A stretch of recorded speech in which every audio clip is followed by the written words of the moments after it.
Baik, perkenalkan nama saya Junior Moritz Soti dari kelas F4808 dengan NIM 10301404074 akan menjelaskan bagaimana saya menyelesaikan video kalkulus lanjut CLO 4. Kita punya nomor 1 diberikan fungsi skalar XY, fxy, x kuadrat kurang 3y kuadrat di titik P1,2. Oke, hitung vektor gradiennya. Pertama kita tulis dulu 1A di sini. Yang berarti kita harus turunkan terhadap X dan terhadap Y.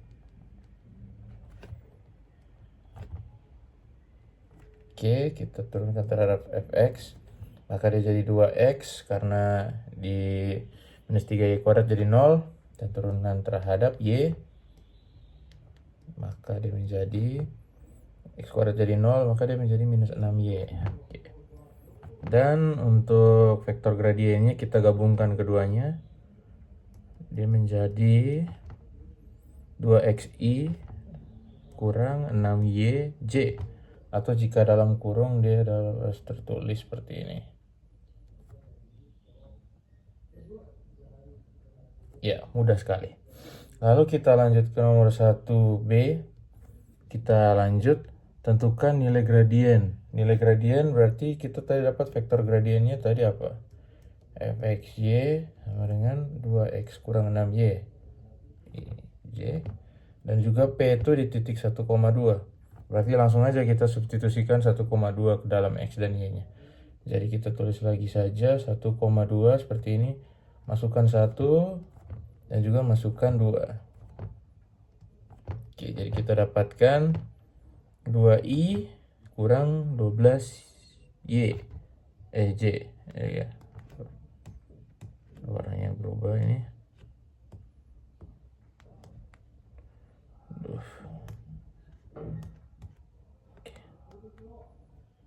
12J, atau dalam kurung 2, minus 12 seperti ini.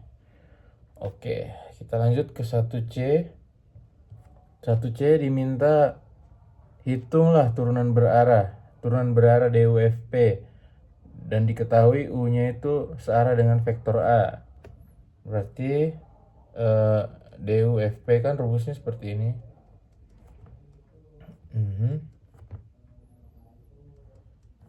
Didot dengan U. Ya, didot dengan U kan. Nah, sedangkan U searah dengan A, berarti U ini dikatakan apa?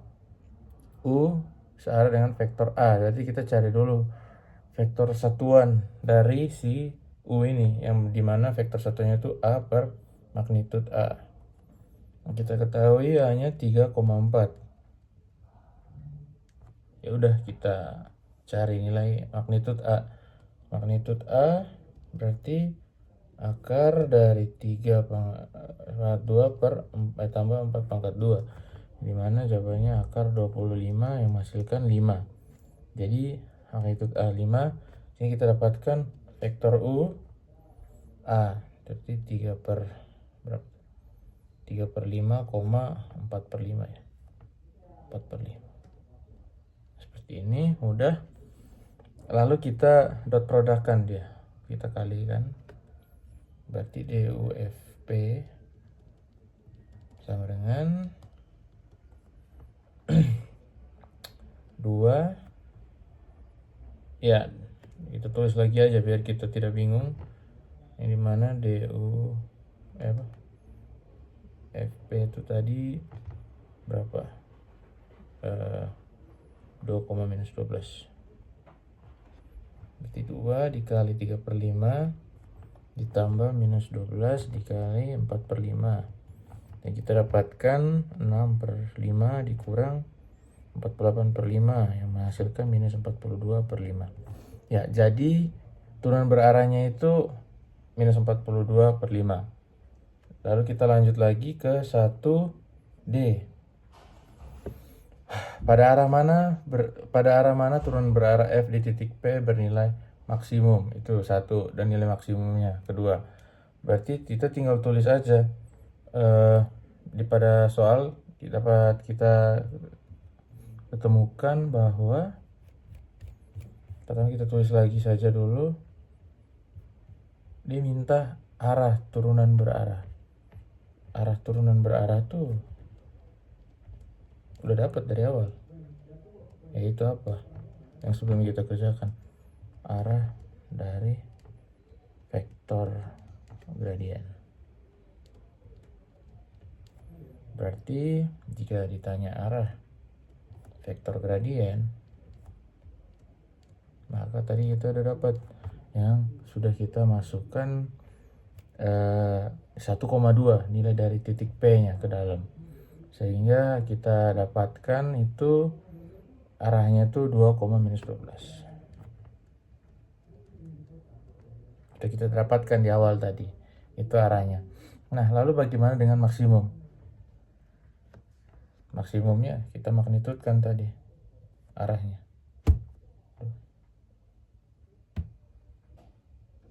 Seperti ini.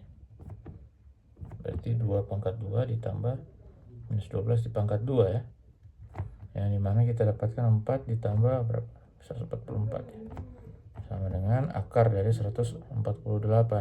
Dan kita bisa sederhanakan dia jadi 4 kali 37, yang dimana 4 bisa jadi 2, dan 37 tidak ada yang bisa dipecah, jadi 2 kali 37. Ini nilai maks. Ini nilai maks. Ini arah. Oke, selesai untuk nomor 1D. Dan kita masuk untuk 1E. 1E, tentukan arah vektor unit. Vektor unit itu berarti sama dengan 1 ya, kayak gini. Berarti nanti setelah dimagnitud nilainya harus tetap 1, karena V kan sama dengan V1 sama V2 belum diketahui. Kita mau cari V1 V2 nya di sini, karena dia minta arah vektor unit V di mana turunan berarah dVP sama dengan 0, dan jelaskan singkat mengenai geometrisnya. Oke, baik.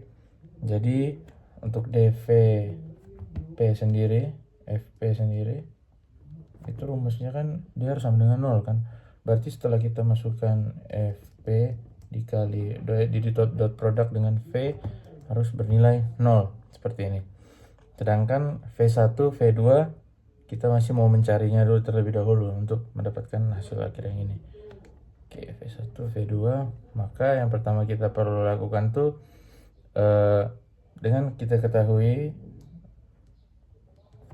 nilainya -2 dengan -12 seperti ini, dan V kita ketahui masih belum ya sebenarnya, V1, V2 ya, V1, V2.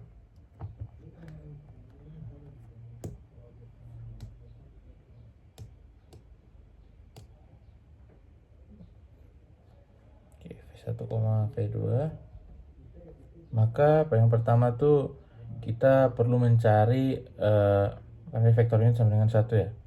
Dengan 1 kita cari V1, V2 nya. Yang pertama kita coba dulu kita masukkan ini ke dalam rumus yang ini.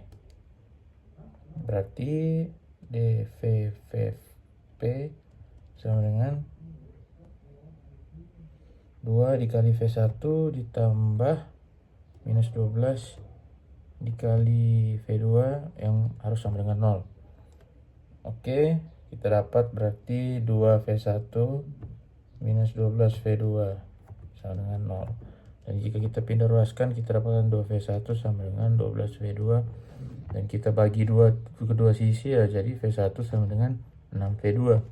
Nah, kita dapat secerca harapan untuk lanjut mendapatkan V1 dan V2, tapi kita belum tahu nih kelanjutannya gimana, karena masih kayak gini bentukannya, masih abstrak. Dan kita ketahui sendiri bahwa vektor unit kan sama dengan 1.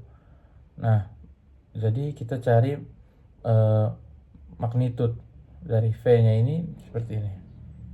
Kita cari magnitud dari V yang kita dapatkan, akar dari V1 kuadrat ditambah V2 kuadrat itu sama dengan 1 karena vektor unit ya, karena tujuan kita mencari vektor satuannya dari V ini. V1 V2 kita pindahkan kita pangkat 2 kan kedua ruas menjadi V1 kuadrat tambah V2 kuadrat sama dengan 1 kuadrat atau sama aja tambah V2 kuadrat sama dengan 1. Nah, sudah seperti ini. Nah, kita kan udah punya persamaan tuh di atas. 6V1 sama dengan 6V kuadrat. Kita masukkan ke dalam rumus yang ini, yang saya garis bawahi. Jadi kita masukin 6V kuadrat, 6V2V kuadrat, pangkat 2, ditambah V kuadratnya tadi nanti tetap dengan 1. Berarti 6V kuadrat jadi 36V kuadrat, V2 kuadrat tambah V2 kuadrat sama dengan 1. Nah, di sini bisa tambah jadi 37V2 kuadrat sama dengan 1.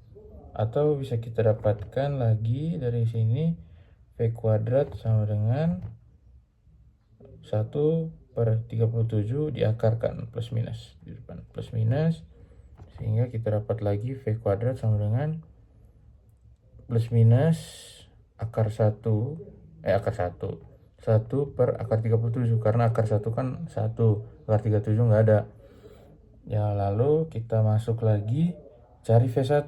V1 kan tadi V1 kan sama dengan V1 sama dengan 6V kuadrat. Nah, dari sini bisa kita masukin nih, substitusin. Berarti V1 sama dengan apa? Sama dengan 6 plus minus 1 kali akar 37. 1/37. Atau kita dapatkan V1 sama dengan plus minus 6 akar 37 seperti ini. Nah, dari sini kan kita dapat V1 tuh bisa aja plus 6 akar 37 atau minus 6 akar 37, atau V2 bisa jadi plus 1 akar 37 atau minus 1 akar 37. Nah, di sini kita bisa modif lagi dia. Kita cari yang sama dengan 0. Yang dimana jika V1 V2 nya kita kumpulin nih 1, terus kita dot produkkan dengan gradiennya, arah gradiennya 2, minus 12 menghasilkan 0. Dan jika menghasilkan 0 dan benar, maka nilai V yang kita dapat tuh ya itu yang tadi kita udah uji coba dan benar. Coba misalkan kita ambil V1 nya 1/37 dan juga 6 untuk V2 nya kita ambil yang plus juga, V2 sama dengan 6 akar 37. 6 akar 37. Lalu kita substitusiin ke dV/Fp. Berarti 2 dikali 1 per enggak kebalik. Ini 6, ini 1.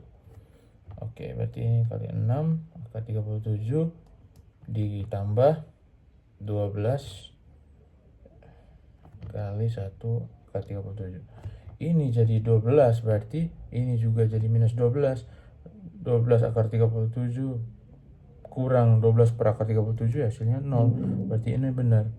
Berarti V sama dengan 6 per akar 37 per akar 37, 1 per akar 37. Ini benar. Ini benar. Nah, terus jika kita uji coba lagi dV/Fp, kita pakai V1 nya mungkin minus 6 akar 37, V2 nya sama dengan minus 1 akar 37. Kita coba substitusiin ke dV/Fp nya. Berarti 2 dikali minus 6 per akar 37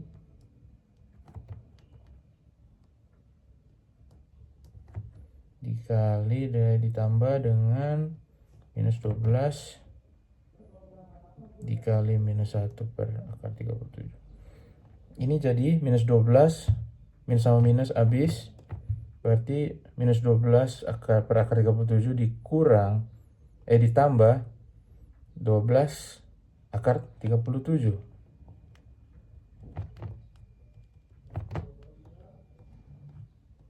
Yang dimana hasilnya juga 0. Ini kita juga dapatkan V-nya juga berupa, V-nya juga bisa minus 6 per akar 37, minus 1 per akar 37. Nah, bagaimana jika kita tes misalnya minus 6 sama plus 1 misalkan V1 nya minus 6 per akar 37, terus V2 nya tuh 1 gitu per akar 37. Jika kita masukkan ke DVFP, berarti dia jadi 2 kali minus 6 per akar 37 ditambah berapa tuh? Minus 12 dikali 1 per akar 37. Nah, di sini kita dapat minus 12 dikurang minus 12. Bawahnya tetap sama penyebut kan? Berarti nggak usah terlalu diperhatikan dulu. Berarti dia jadi minus 24. Ini tidak memungkinkan. Terus misalkan ini misalkan yang V2-nya V1-nya yang plus, terus V2-nya yang minus. DVFP masukin ke dalam, berarti 2 dikali 6 per akar 37 ditambah minus 12 dikali minus 1 per akar 37. Nah, 12 tambah 12 jadinya 24. Berarti enggak 0. Ini hasilnya berapa tadi? Minus 12. Ini jadi minus 24 per akar 37. Salah. Tetot. Ini jadi 24 per akar 37. Tetot. Berarti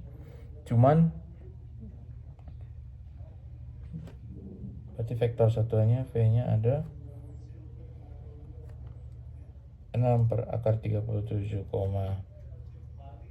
per akar 37 sama juga dengan minus 6 per akar 37, minus 1 per akar 37. Ya, kedua ini yang memenuhi. Sehingga jika dikatakan tentukan arah vektor unit, arahnya ada 2. 6 per akar 37, 1 per akar 37, ada lagi satunya minus 6 per akar 37, minus 1 per akar 37, seperti itu. Dan untuk makna geometrisnya,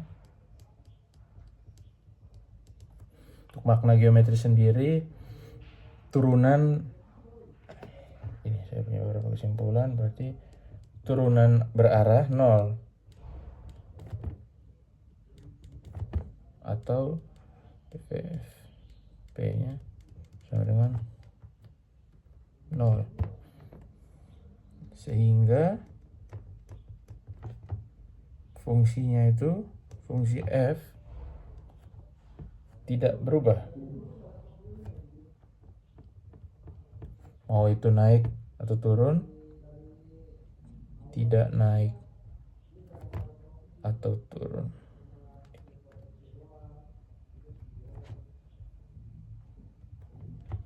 Saat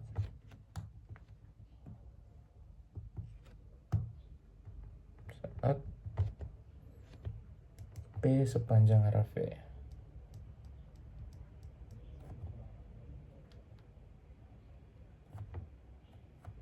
Tuh. Dan juga secara geometris tuh V kan sejajar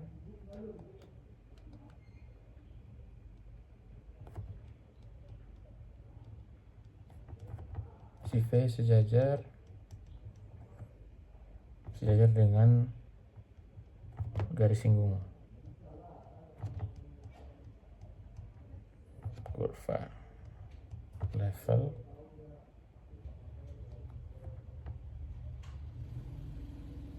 yang melalui P, dan juga kurva levelnya itu ini yang melalui P 1,2 kan, itu berarti 1,2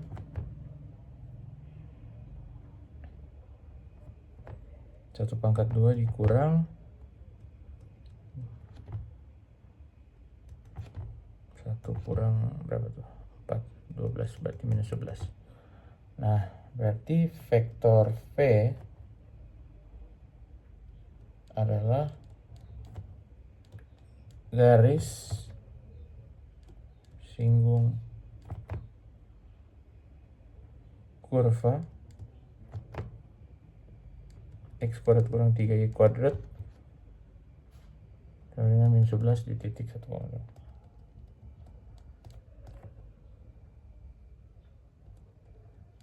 Ya, jadi kesimpulan yang saya dapatkan dari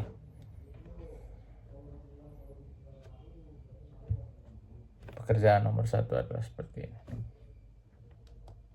Ini arah garis seperti ini. Kita akan lanjut ke nomor 2. Kita lanjut pada pengerjaan nomor 2. 2 tuh diberikan fxy x pangkat 3 kurang 3x tambah y kuadrat, dimana kita disuruh menghitung parsial pertama, tentukan titik-titik dan lain sebagainya. Oke, untuk 2A kita langsung eksekusi. Yang pertama kita tulis lagi fxy sama dengan x pangkat 3 kurang 3x tambah y pangkat 2 seperti ini.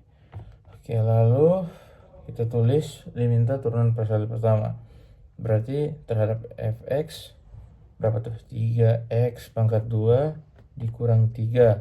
Y-nya habis karena dia tidak ada hubungannya dengan X, 0. Berarti jika seperti itu, berarti turunan parsial pertama FY juga FY X pangkat 3, 0. 3X habis, berarti 2Y doang. Seperti ini, 2Y saja.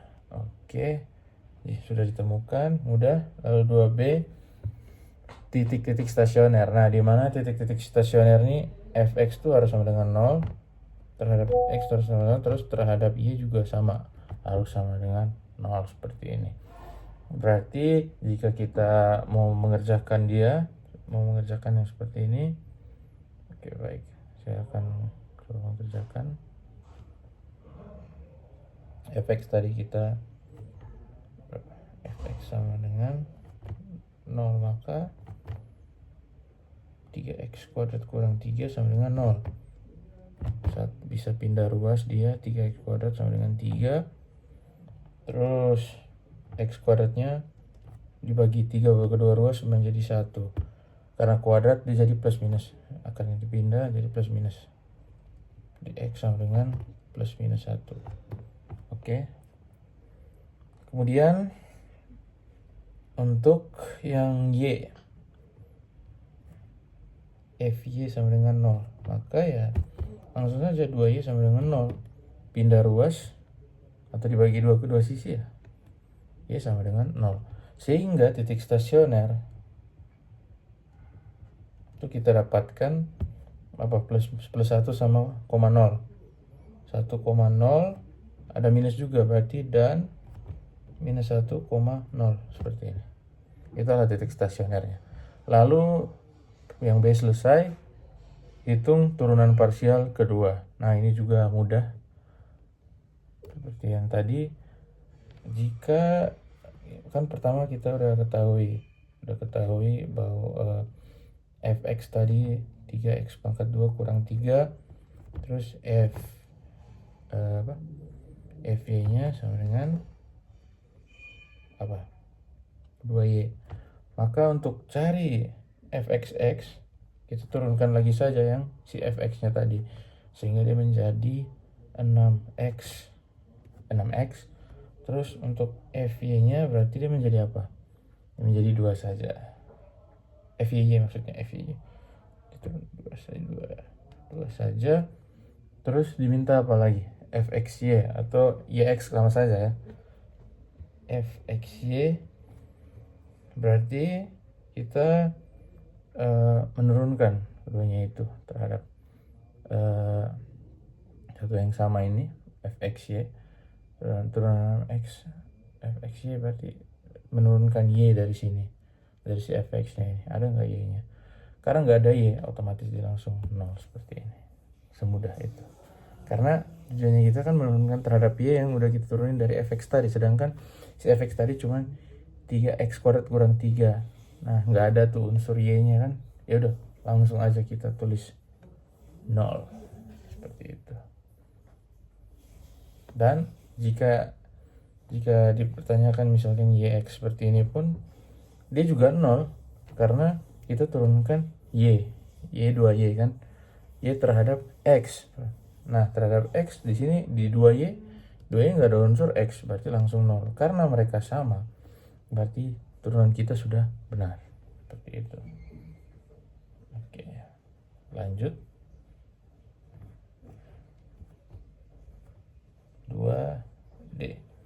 Nah, untuk 2D, ujilah titik stasioner, apakah minimum lokal, maksimum lokal, atau titik pelana. Nah, mulai dari sini, setelah kita mendapatkan fxx, fyy-nya, dan juga lain sebagainya, kita gunakan uji turunan kedua.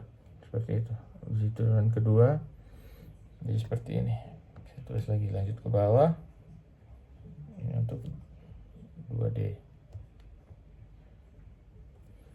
2D berarti kita menggunakan determinan fxx, fyy itu kurang fxy dipangkatkan 2, seperti ini. Oke, yang pertama kita untuk di titik yang 1,0 dulu, kan kita dapat stasionernya, kita mau uji stasioner 1,0 dan min 1,0.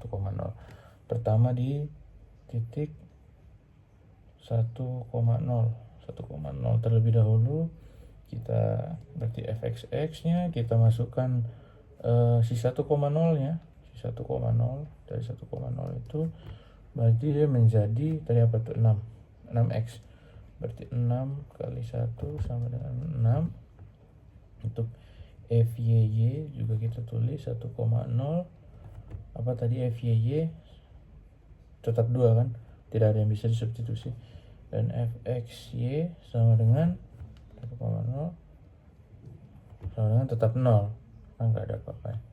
Sehingga d kan d yang kita tulis rumus tadi atas, berarti fxx 6 dikali berapa, y 2 dikurang dengan 0 pangkat 2 kan, hasilnya 12.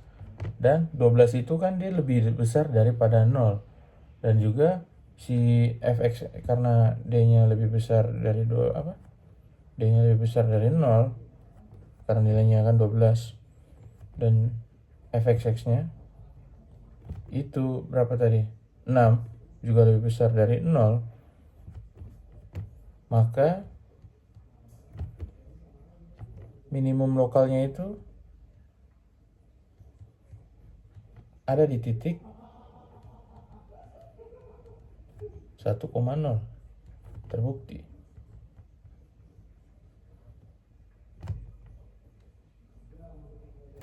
Oke, kita lanjut untuk di titik yang kedua. Titik kedua ada minus 1,0. Oke, untuk di titik minus 1,0 kita juga pakai metode yang sama, kita substitusikan nilainya ke dalam persamaan tadi. Ini menjadi 6 kali minus 1, berarti jadi minus 6. Pada fyy kita substitusikan juga, berarti tetap dengan pendiriannya tetap 2 ya, tetap 2, dan juga kita untuk fxy dimasukkan min 1,0 karena dia 0 ya udah tetap 0 gitu. Nah, di sini kita melihat sedikit perbedaan, yang dimana si d-nya kali ini bukan lebih besar dari 0, tapi dia kurang dari 0. Yang ini d, maksudnya yang dimana d kan tadi berapa, fxx berarti minus 6 dikali 2 ditambah dikurang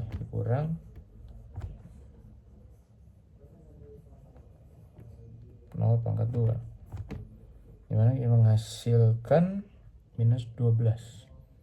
Nah, si minus 12 ini kan kurang dari 0, yang dimana kita ambil d-nya itu kan kurang dari minus 12, d-nya kurang dari 0, dan kita lihat juga dari si apa,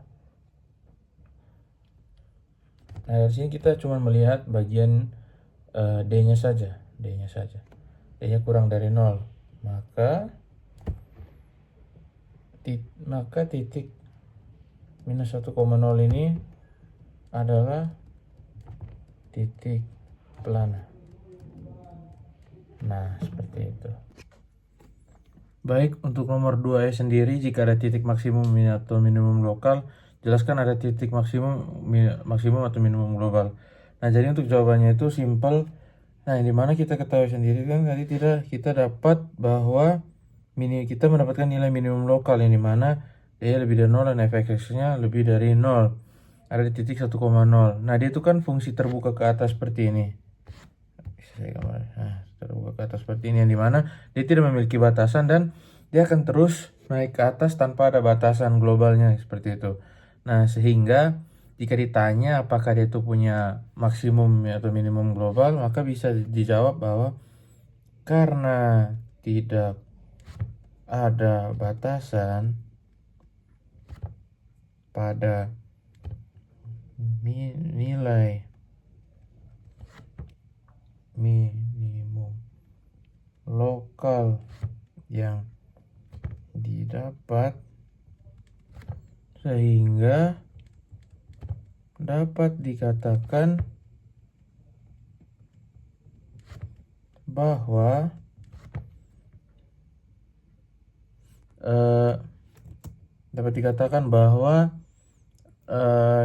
tidak ada titik maksimum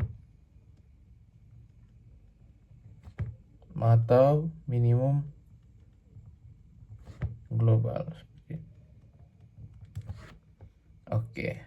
Baik, sekian video presentasi dari saya. Maaf jika ada salah kata. Terima kasih.